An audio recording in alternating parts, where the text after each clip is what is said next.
took a quick break to do some stretching, refueling, and drinking some water.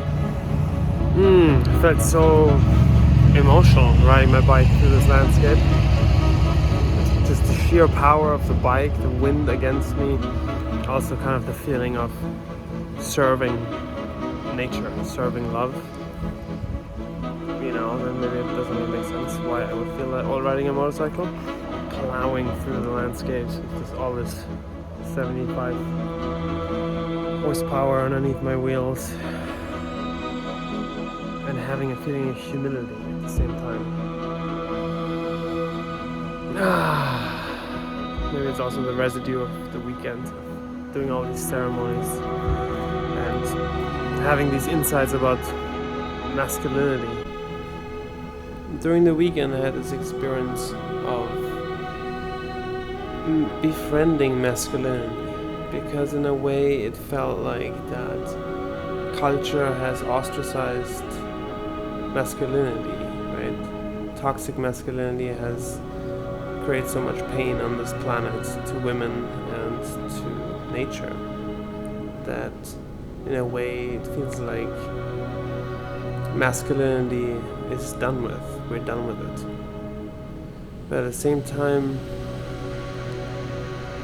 there's another side of masculinity, and I think that has to do with serving, using power to serve women, to serve nature. The reoccurring phrase to me was king energy. King energy is sort of the commitment to the whole, commitment to harmony, and following that path decisively and with dedication to love and to serving, aligning masculine power with its true purpose.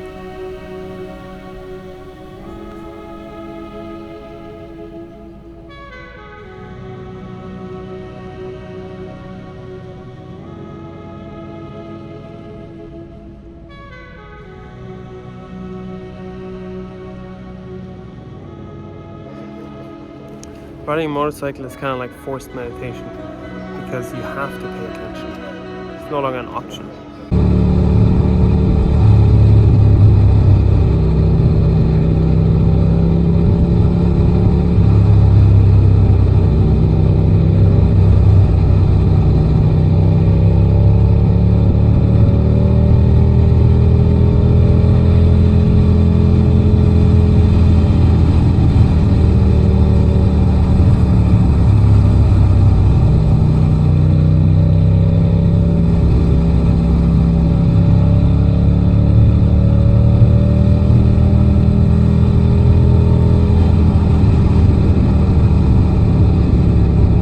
At like 110, it feels like you might die any moment. Yeah, I know. I've been on it on that other one about 90, and it was like it started doing this. Yeah. I was like, shoot, if you hit anything on the road, forget it.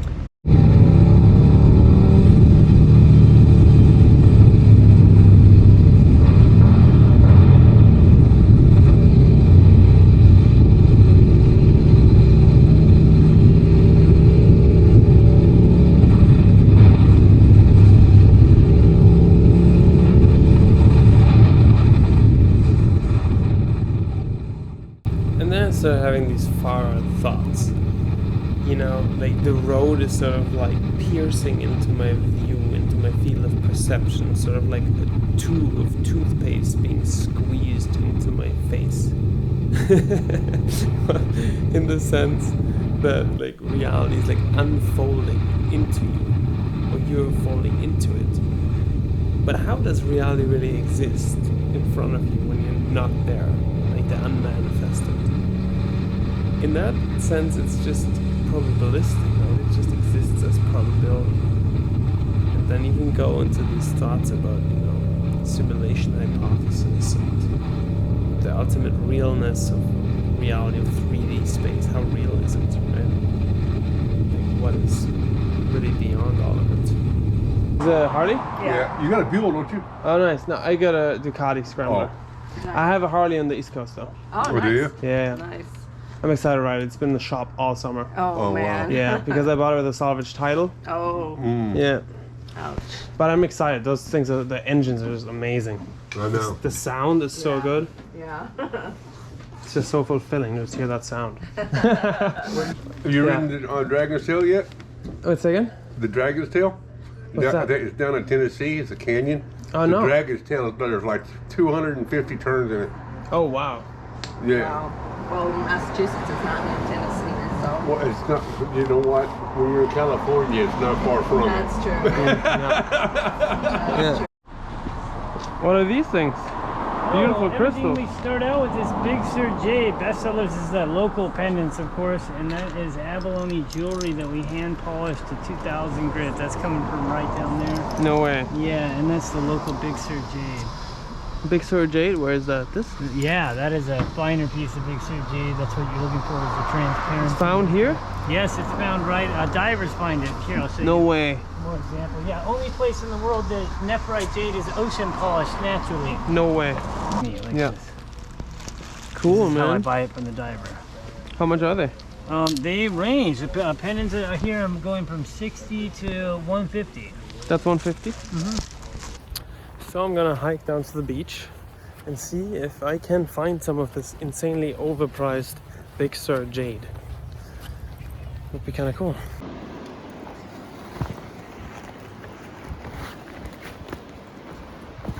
It's crazy that this area was all inhabited by Native Americans not too long ago.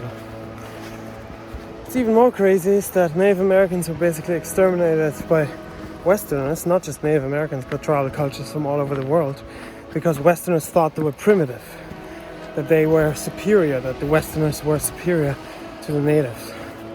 Hey man, doing good.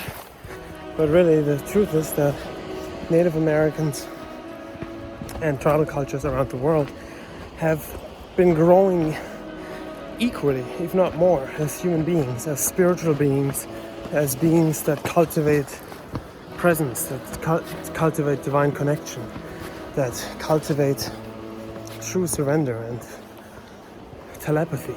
Those things seem ridiculous to Westerners because the Westerners are so obsessed with their logical minds, trying to grasp things that are totally outside of that domain.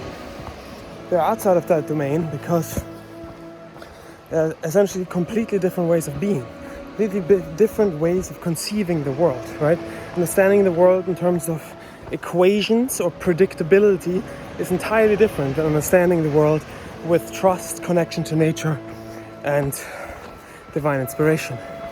And having those elements be part of your reality is baffling to reason and logic. Because how does that make sense? How does that make sense? There's no God, there's no spirit, there's nothing. There's just matter interacting with matter, and we can all predict it and manipulate it and deal with it in that level. However, that's how we are now destroying ourselves, because that worldview is based on separation. In order to predict something, you need to take it apart and understand the interactions of its parts within the system. And in that process, you're breaking apart the system into its parts. But spirituality is a whole, is a wholeness. It's an integrated state of consciousness in which you transcend the separation between you and the ocean, you and the mountain, you and the rocks, you and the animals, you and spirit. And that's what Westerners have failed to recognize and have, because of that, destroyed themselves, well, or in the process of doing that, and the planet. But there's still fucking sacred places out there. There's still sacred pieces of land and sacred pieces of land. And we need to connect with that and serve it. Serve the land. Serve nature. See it as our wholeness that we can serve, that we can nurture, that we can steward, and not something to be dominated, raped, and controlled.